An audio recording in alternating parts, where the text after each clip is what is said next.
बीजापुर से हमारे साथ हमारे सहयोगी रामचंद्रम जुड़ चुके हैं। जी रामचंद्रम, आपसे सबसे पहले पूछना चाहेंगे, नक्सलियों ने दो लोगों को किडनैप किया है और किडनैप करके जो है उनको मार डाला है, इस पर क्या कुछ अपडेट है? और इसके साथ ही ऐसी कौन सी खबरें हैं जो आज बीजापुर में सुर्खियों में रहने वाली है?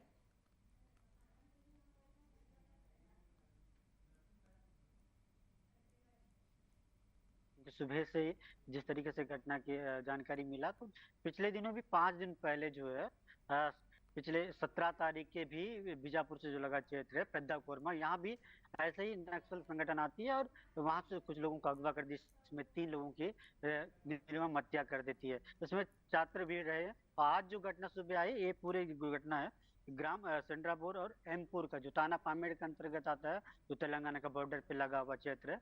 यहाँ पर ग्रामीण और जो पूर्व आत्मसमर्पित नक्सली बताया जा रहा है, जिसकी नक्सलियों ने पहले तो अपहरण किया, उसके बाद उनकी निर्मम हत्या कर दी। इसकी पुष्टि जो है बीजापुर की पुलिस करी है और पूरी जो जानकारी वो इकट्ठा करी, ये जानकारी निकाल के दी है। लेकिन आप देखिएगा, इस 5 दिनों में लगातार जिस तरीके से माओवादियों का एक घटना है, घटना को लेकर काफी जो ग्रामीण क्षेत्र में ग्रामीण है, उनमें कहीं ना कहीं डर का माहौल है, क्योंकि इन दिनों जो नियंत्रण के क्षेत्रों में जो पुलिस की अभियान जो चल रहा है, जो माओवादी समर्पित नक्सली है, वो सरेंडर करने की बात कर, कुछ लोग ऐसे जो सरेंडर करने के बाद ग्रामीण क्षेत्रों में जाकर वो रह रहे हैं। ऐसे में उनकी खतरा और बढ़ जाती है। जो लगातार और घटनाओं में कहीं ना कहीं ये सवाल जरूर होती है कि जो मुख्य धारा में आके वापस जा रहे हैं, उनकी सुरक्षा को लेकर गंभीर होने की जरूरत है।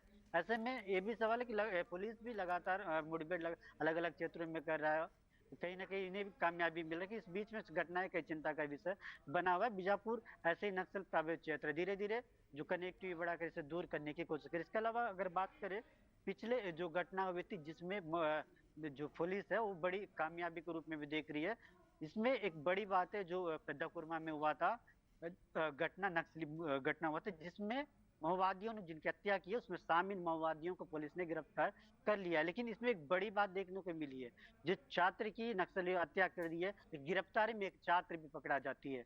और जो मोस्ट वांटेड नक्सली जो है विल्ला बता, इनके परिवार से जुड़े 3 सदस्य भी पुलिस की गिरफ्तार में। ऐसे में कई सवाल है कि किस तरह पुलिस उन तक पहुंची है, किस तरह गिरफ्तारी की है, अपने आप में कामयाबी के रूप में भी देखना पड़ेगा। लेकिन कहीं ना कहीं पूरी घटनाओं को देखकर क्षेत्र में जरूर डर का माहौल बना हुआ है। वही आपको बता दें, 21 जून के जो योग दिवस रहा है, यहाँ बीजापुर में मनाया गया था।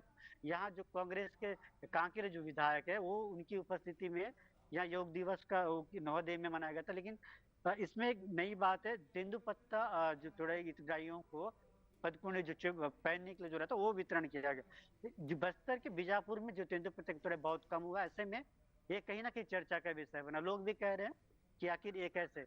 तो अपने आप में से बीजापुर की 3 खबरें बड़ी है जी।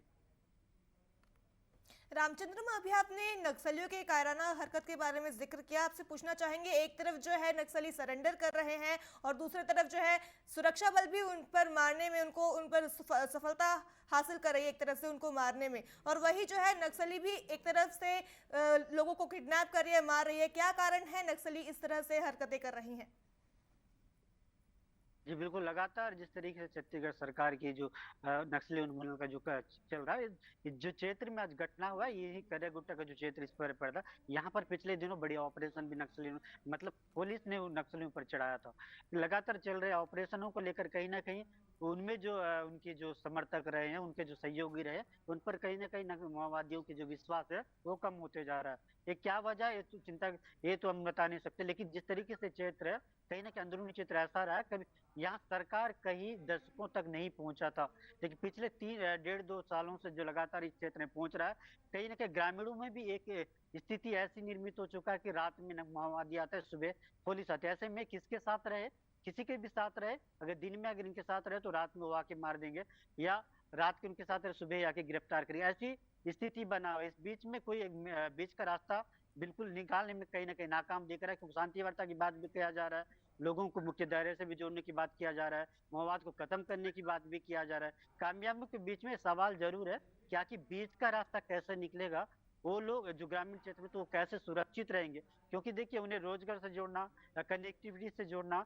ये इसी से आसान नहीं है, तो क्योंकि आप वहाँ कई सालों तक आप नहीं पहुंचे उस क्षेत्र में, अब अचानक अगर पहुंच जाओ, लोगों को कह दो कि हम आपको दे देंगे, तो विश्वास कहीं ना कहीं असमंजस जो सरकार और प्रशासन के बीच में होना चाहिए, ग्रामीणों के बीच, ये बिल्कुल भी सही नहीं दिख रहा, क्योंकि हम नहीं करें, क्योंकि विशेषज्ञ भी कहते हैं, उनसे जुड़े हुए जो जनप्रतिनिधि भी लगातार कहते आ रहे हैं, लेकिन इस पे पहल करने की बहुत जरूरी लगता है। जी रामचंद्र, मौसम को लेकर के क्या अपडेट है बीजापुर में?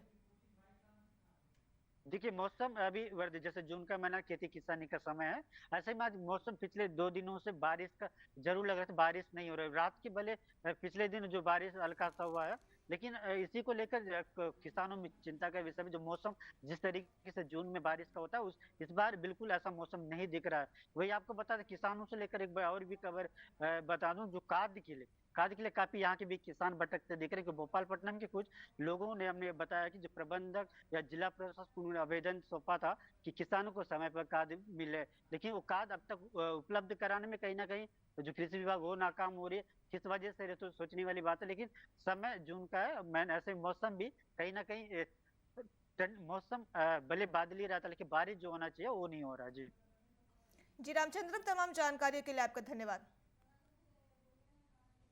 तो ये थे हमारे साथ हमारे सहयोगी रामचंद्र, जिन्होंने हमें उन खबरों के बारे में बताया जो आज दिन भर बीजापुर में सुर्खियों में रहने वाले हैं।